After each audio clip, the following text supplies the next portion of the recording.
नमस्कार, मैं हूं सुभाष शिर्के और सुभाष शिर्के ऑफिशियल इस चैनल में आपका हार्दिक स्वागत है। हम आज बात करने जा रहे हैं नरेंद्र मोदी इनकी महाराष्ट्र में जो सभाएं हुई उसके बारे में। और हम सवाल ये पूछ रहे हैं कि नरेंद्र मोदी इनके इस सभाओं से महाराष्ट्र को क्या मिला। 2019 में नरेंद्र मोदी इन्होंने महाराष्ट्र में सिर्फ 9 सभाएं की थी, लेकिन इस बार 2024 के लोकसभा चुनाव में उन्होंने अब तक 19 प्रचार सभाएं की है और एक मुंबई में उन्होंने रोड शो किया है। इससे महाराष्ट्र को क्या मिला ये देखना जरूरी है। मीटिंग उनकी हुई थी 8 अप्रैल को चंद्रपुर में, 10 अप्रैल को रामटेक में इनकी मीटिंग हुई और तीसरी मीटिंग वर्धा में हुई थी। 20 अप्रैल को नरेंद्र मोदी फिर एक बार महाराष्ट्र में आते हैं, नांदेड़ और परभणी मराठवाड़ा रीजन में सभाएं वो करते हैं। उसके बाद वो आते हैं 27 अप्रैल को एकमात्र सभा की महाराष्ट्र में, वो कोल्हापुर में की। 29 अप्रैल को नरेंद्र मोदी फिर एक बार महाराष्ट्र में आते हैं और इस बार वो 3 मीटिंगें एक दिन में करते हैं। उसमें एक मीटिंग सोलापुर में होती है, दूसरी सातारा में होती है और तीसरी पुणे में होती है। इसके बाद नरेंद्र मोदी दूसरे दिन 30 अप्रैल को महाराष्ट्र में आते हैं और 3 सभाओं में पब्लिक को संबोधित करते हैं। सोलापुर में माढ़ा लोकसभा चुनाव क्षेत्र है, यहाँ पर वो मीटिंग करते हैं। दूसरी मीटिंग उनकी होती है उस्मानाबाद में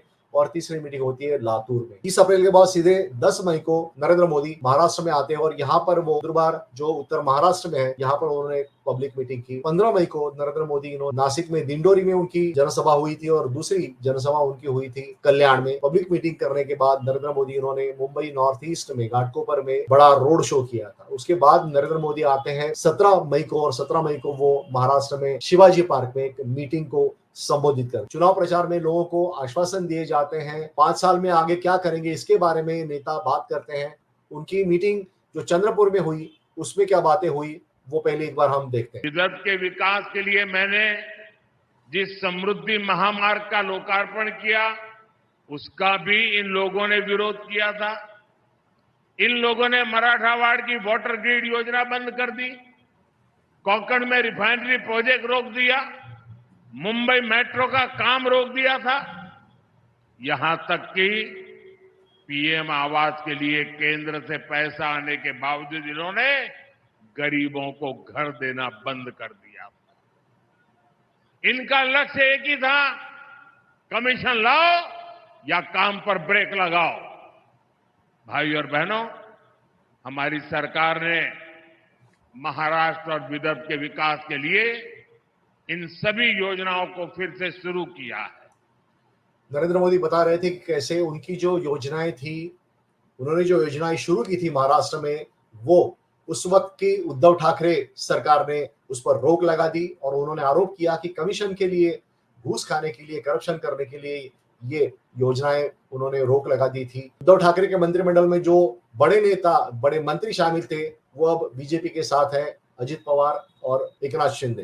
राजनीतिक आलोचना उन्होंने की, लेकिन विकास के बारे में बातें उन्होंने की वो इतनी ही बातें की। इसमें ना तो कोई रोड मैप है, ना विदर्भ के विकास के बारे में अगले 5 साल में वो क्या करेंगे, महाराष्ट्र के विकास के बारे में अगले 5 साल में उनकी क्या योजनाएं हैं, मुंबई, नागपुर और बाकी जो बड़ी सिटीज हैं उनके बारे में उनकी क्या योजनाएं हैं, इसके बारे में उन्होंने कुछ नहीं कहा। ज्यादातर बातें उन्होंने राजनीतिक आलोचना ही उन्होंने की। उसके बाद कई सारी मीटिंग्स हुई, उसमें मैं नहीं जा रहा हूं, लेकिन जो उन्होंने भाषण किया है कल्याण में 15 मई को, उसके बारे में जान लेते हैं। ये जो मेरा 100 दिन का विजन है, इसको मैं 125 दिन का पीरियड तय करूं और जो 25 दिन नए मैं जोड़ रहा हूं, मैं चाहता हूं कि मेरे देश के नौजवान, उनके मन में जो ख्याल आए वो मुझे भेज दें। मैं उसमें से छांट करके ये 25 दिन बढ़ा करके मैं उसमें उसको शामिल करना चाहता हूं, क्योंकि मैं मानता हूं कि अब देश जिस तेजी से आगे बढ़ रहा है, हर पल नया विश्वास, नए सपने, नए संकल्प, और इसलिए मुझे पक्का विश्वास है कि देश के नौजवान मुझे वो सुझाव देंगे जो नॉर्मली हम लोगों की सोच में नहीं होते हैं, उसमें नयापन हो, भविष्य के लिए नक्कर बातें हो।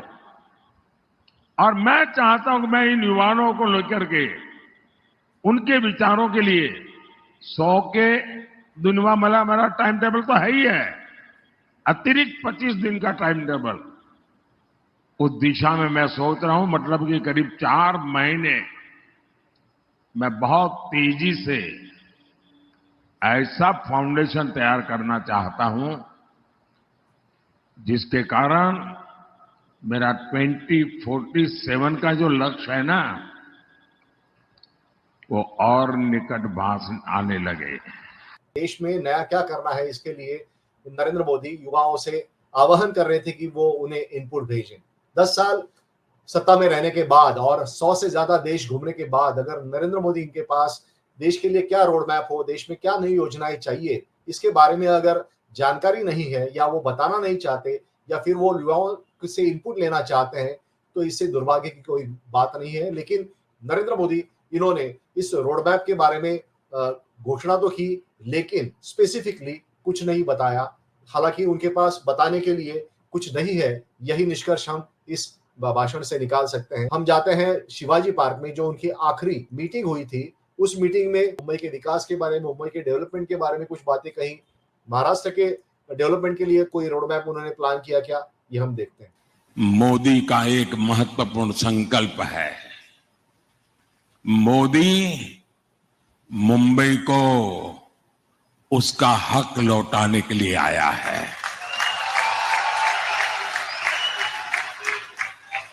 आज दुनिया का आधुनिकतम इंफ्रास्ट्रक्चर मुंबई को मिल रहा है। आज यहां अटल सेतु है, मुंबई मेट्रो का विस्तार हो रहा है, मुंबई लोकल का आधुनिकीकरण हो रहा है, नवी मुंबई में एयरपोर्ट बन रहा है, वंदे भारत ट्रेनें चल रही हैं, और वो दिन दूर नहीं जब देश की पहली बुलेट ट्रेन मुंबई को मिलेगी।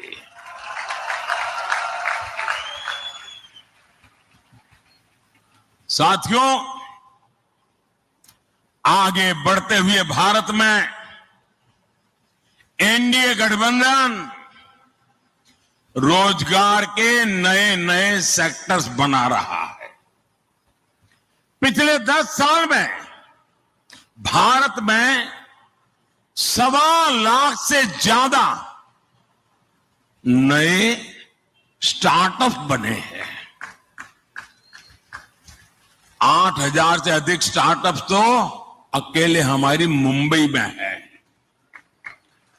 बीते 10 सालों में भारत मोबाइल मैन्युफैक्चरिंग में दुनिया का दूसरा सबसे बड़ा देश बना है जी। हम कभी मोबाइल फोन इंपोर्ट करते थे, आज हम मोबाइल फोन एक्सपोर्ट कर रहे हैं जी। टेक्नोलॉजी से लेकर टेक्सटाइल तक, टैलेंट से लेकर टूरिज्म तक, स्पेस से लेकर स्पोर्ट्स तक, आने वाले 5 सालों में असीम अवसरों से भरा भारत दुनिया की नजरों में एक बहुत बड़ी आशा का कारण, विश्वास का कारण बना हुआ है।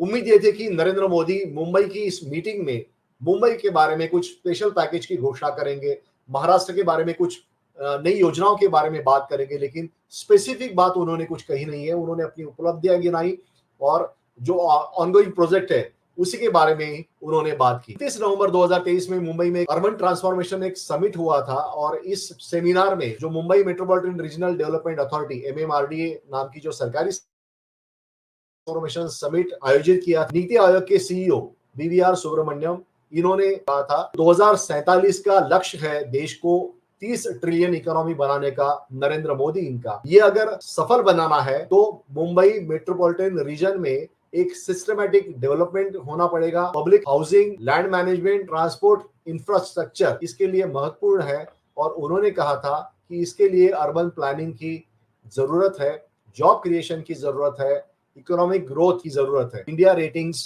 एंड रिसर्च इस company Mumbai metropolitan regional development authority MMRDA जो महाराष्ट्र के नगर मंत्रालय के पास ये संस्था है, मुख्यमंत्री उसके अध्यक्ष होते हैं, इनके परफॉर्मेंस के बारे में नेगेटिव रेटिंग दिया है। अब ऐसा इन्होंने क्यों दिया? एमएमआरडीए की जो सांपत्तिक स्थिति है उसका जायजा लेने के बाद ये एमएमआरडीए रीजन 6328 स्क्वायर किलोमीटर का एरिया इसमें आता है और ये इसमें 2.5 करोड़ से ज्यादा की पॉपुलेशन है, जो ऑस्ट्रेलिया देश की जो जनसंख्या है उससे भी ज्यादा। और यहाँ पर 9 म्यूनिसिपल कॉर्पोरेशन आती हैं, जिसमें मुंबई तो है ही, थाने, कल्याण, डोंबिवली, नवी मुंबई, उल्लासनगर, भिवंडी, निजामपुर, वसई विरार, मेरा भाईंदर और पनवेल ये म्यूनिसिपल कॉर्पोरेशन है। और 9 म्यूनिसिपल काउंसिल जिसमें Ambernath, Kulgaon, Badlapur, Matheran, Karjat, Khopoli, Pen, Uran, Alibag and Palghar municipal council और 1000 के करीब गांव शामिल है। अगर वहां पर इकोनॉमिक ग्रोथ होती है, रोजगार की ग्रोथ होती है, तो उसका फायदा देश को 30 ट्रिलियन यूएस डॉलर की इकोनॉमी 2047 में बनने के लिए फायदा हो सकता है, ऐसा नीति आयोग का कहना है। इसके बारे में नरेंद्र मोदी कुछ कहेंगे ऐसी उम्मीद थी, लेकिन नरेंद्र मोदी इन्होंने स्पेसिफिकली कुछ नहीं कहा। शिवाजी पार्क में उनकी मीटिंग हुई थी, उसके नजदीक ही धारावी एरिया है। यहाँ पर अदानी कंपनी को धारावी का रिडेवलपमेंट करने के लिए दिया गया है। इस रिडेवलपमेंट में कई सारी चीजें हैं, कई सारी खामियां जानकारों ने गिनाई है। लोगों के मन में कई सारी आशंकाएं हैं। इन लोगों को आश्वस्त करने की जरूरत नरेंद्र मोदी इनको करनी चाहिए थी, लेकिन उन्होंने वो की नहीं है। एमएमआर रीजन में सबसे बड़ी समस्या वो रोजगार की है, ट्रांसपोर्ट की है और पब्लिक हाउसिंग की है। प्रधानमंत्री आवास योजना जो नागरिक विभाग है, उसके अगर वेबसाइट पे आप जाएंगे तो वहां पर पिछले 10 साल में सिर्फ 30 लाख घर उस योजना के तहत तैयार किए हैं, ऐसा आंकड़ा आप पाएंगे। सिर्फ 30 लाख घर बनना ये कोई बड़ी बात नहीं है और ये दरिया में खसखस जैसा है। जो रोजगार के अवसर है वो भी कम यहाँ पे हो रहे हैं, बड़ी कंपनियां बंद होती नजर आ रही है। हालांकि सर्विस सेक्टर में रोजगार बढ़ रहा है, लेकिन एक फैमिली को अगर 50,000 आपके पास नहीं है तो मुंबई शहर में आज की तारीख में खुद का घर लेना मुश्किल है। आपको वसई विरार या फिर पालघर इस एरिया में जाके आप घर ले सकते हैं, लेकिन जो ट्रांसपोर्ट का खर्चा है वो ज्यादा बढ़ जाता है। इसके लिए कोई स्पेसिफिक योजना प्रधानमंत्री के इस भाषण से दिखी नहीं है। हम यही कह सकते हैं कि नरेंद्र मोदी इनके पास फिलहाल मुंबई और महाराष्ट्र को स्पेसिफिक योजना बताने के लिए कुछ भी नहीं है, और यही निष्कर्ष इस 19 सभाओं से हमने निकाला है। ये वीडियो मैं यहीं पे खत्म करता हूं। ये वीडियो आपको कैसा लगा ये आप मुझे जरूर कमेंट करके बताइए। आलोचना कीजिए या सराहना कीजिए, लेकिन कमेंट जरूर कीजिए, और हो सके तो इस चैनल को सब्सक्राइब कीजिए। धन्यवाद।